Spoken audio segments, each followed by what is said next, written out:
আসসালামু আলাইকুম। আমি মৌসি। আজকে আপনাদের জন্য নিয়ে আসছি জলপাইয়ের আচার। অনেকদিন সংরক্ষণ করে খেতে পারবেন। তাই আপনাদেরকে দেখাবো কিভাবে তৈরি করি আমরা জলপাইয়ের আচার। চলেন শুরু করে দিই আজকের ভিডিও। তাই শুরুতেই দিয়ে দিলাম হচ্ছে সরিষার তেল আর শুকনো মরিচের গুঁড়া আর হচ্ছে হলুদ গুঁড়া।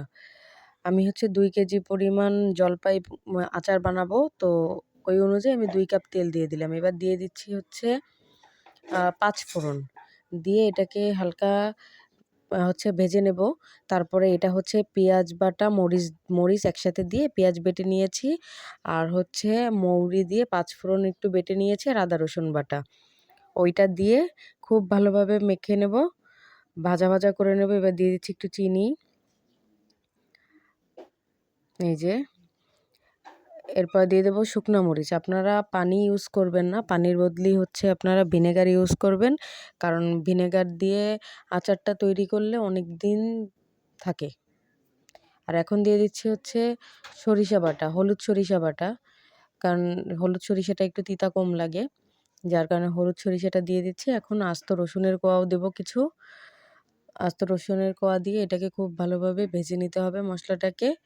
তারপরে হচ্ছে দিয়ে দেবো জলপাই, যেটাকে আমি একদিন রোদে হলুদ দিয়ে কেটে শুকিয়ে নিয়েছি হালকা একটু। ওইটাকে দিয়ে খুব ভালোভাবে নাড়াচাড়া করে মিশিয়ে নেব এবং তারপর হচ্ছে এটাকে একটু রান্না করে নেব।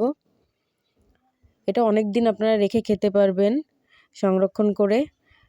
আপনারা পানি একটু ইউজ করবেন না, ভিনেগার দিবেন, তাহলে অনেক দিন পর্যন্ত ভালো থাকবে আচারটা। আর এই আচার হচ্ছে আপনার খিচুড়ির সাথে খেতে খুবই মজা লাগে, খুবই স্বাদ লাগে।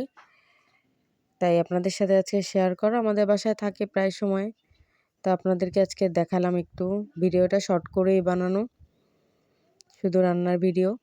এবার দিয়ে দেবো হচ্ছে এর ভিতরে চিনি। এই যে হালকা একটু চিনি অ্যাড করে দিলাম। আগেরটা দিয়েছিলাম লবণ, একটু ভুল ছিল। এবার দিয়ে দিচ্ছি চিনি। এই তৈরি হয়ে গেল আমাদের জলপাইয়ের আচার পরিপূর্ণভাবে। দেখেন কালারটাও সুন্দর আসছে, দেখতেও অনেক সুন্দর লাগতেছে, খেতেও দারুণ টেস্ট হয়। আপনারা চাইলে এইভাবে করে বানিয়ে নিতে পারেন ঘরে জলপাইয়ের আচার। খেতে অনেক ভালোই লাগবে, আপনাদের খারাপ লাগবে না। অবশ্যই আমার ভালো লাগলে ভিডিও কমেন্ট করবেন, লাইক করবেন, শেয়ার করবেন এবং আমাকে অবশ্যই একটা সাবস্ক্রাইব দিবেন। দেখেন অনেক সুন্দর কালার চলে আসছে। এই ছিল আজকের ভিডিও আমার জলপাইয়ের আচার তৈরি, এই প্রস্তুত এখন জলপাইয়ের আচার। সবাই ভালো থাকবেন। আসসালামু আলাইকুম।